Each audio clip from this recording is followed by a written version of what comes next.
সালাউদ্দিন, আপনাকে দিয়ে আমি একটু শুরু করতে চাই। যেটি বলছিলাম যে এই পুরো অগাস্ট মাসে আমরা আসলে অনেক কিছু দেখেছি, আমরা রাজনৈতিক পট পরিবর্তন হতে দেখেছি, তরুণরা আসলে একসাথে হলে যে পুরো দেশ একসাথে হতে পারে সেই চিত্রও আমরা দেখেছি।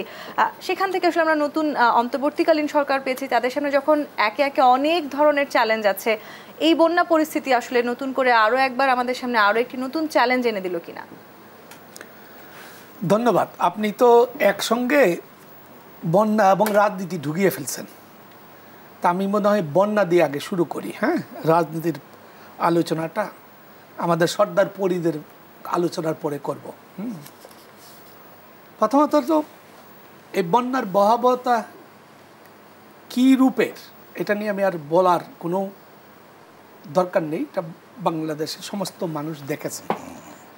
কিন্তু আমি যে জিনিসটা নিয়ে শঙ্কিত সেটা হলো সরকারি একটা ভাষ্য আমাদের এখানে ছিল। তারা কি বলেছেন যে বন্যার পূর্বাভাস আমাদেরকে ভারত জানায়নি। আমি এইটাকে একটা বড় ব্যর্থতা হিসাবে দেখব দুই কারণে। একটা হলো আন্তর্জাতিক আইন নীতি অনুযায়ী উজানের দেশ সবসময় বাটির দেশকে বন্যা এবং আবহাওয়া সংক্রান্ত সমস্ত তথ্য সরবরাহ করবে। এটা হচ্ছে আন্তর্জাতিক রীতিনীতি। দ্বিতীয়ত হলো আমাদের এখানে ভারত বাংলাদেশের একটা জয়েন্ট রিভার কমিশন আছে। সেই কমিশনের আওতায় একটা চুক্তি আছে যে ভারত বাংলাদেশকে নদ নদীর পূর্ণ তথ্য জানাবে, কোন নদীতে কি পরিমাণ পানি যাচ্ছে সেটা জানাবে। এই দুটি ভারত জানায় নাই। এই যে আমরা ভারতের প্রতি নির্ভরশীল হয়ে গেলাম, ভারত জানাবে এই অভিযোগ দিয়ে আমি দায় মুক্তি নিয়ে নিলাম, এইটাকে আমি ভয়াবহ একটা অশনি সংকেত দেখি। এই জন্য দেখি যে ভারত আমাকে না জানানোটা রাজনৈতিক, না জানানোটা এবং আন্তর্জাতিক আইনের লঙ্ঘন।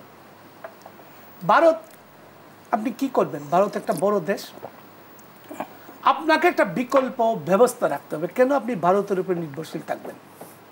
ত্রিপুরা তো বাংলাদেশ থেকে বেশি দূর না, ভারত বেশি দূর না। ভারতে তো নদী বিশেষজ্ঞ, আবহাওয়াবিদ, নানান ধরনের বিশেষজ্ঞ আছে এবং আন্তর্জাতিক সমস্ত তথ্য উপাত্ত এখন এই মুহূর্তে আমি বসে বলতে পারি ভারতের কোন জায়গায় বৃষ্টি হচ্ছে, কোন জায়গায় হচ্ছে না, এবং সেই বৃষ্টির পরিমাণ কতটুকু সেটাও আমি বলতে পারবো।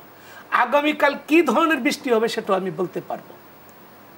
ফলে আমাদেরকে কোনো বিকল্প ব্যবস্থা রাখা হলো না।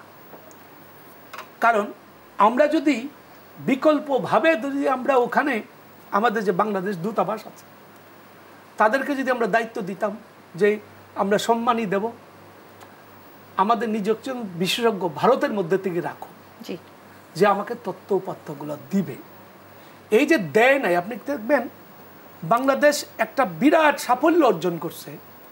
আমাদের এখানে প্রতি বছর একটা জলোচ্ছ্বাস হতো এবং সেই জলোচ্ছ্বাসে 10,000-এর উপরে লোক মারা যেত। এখন কিন্তু 100 জন লোকও মারা যায় না। এর কারণ হলো যে জলোচ্ছ্বাসের তথ্যগুলো, আগে তো তথ্যের প্রযুক্তির বিকাশ এত ছিল না।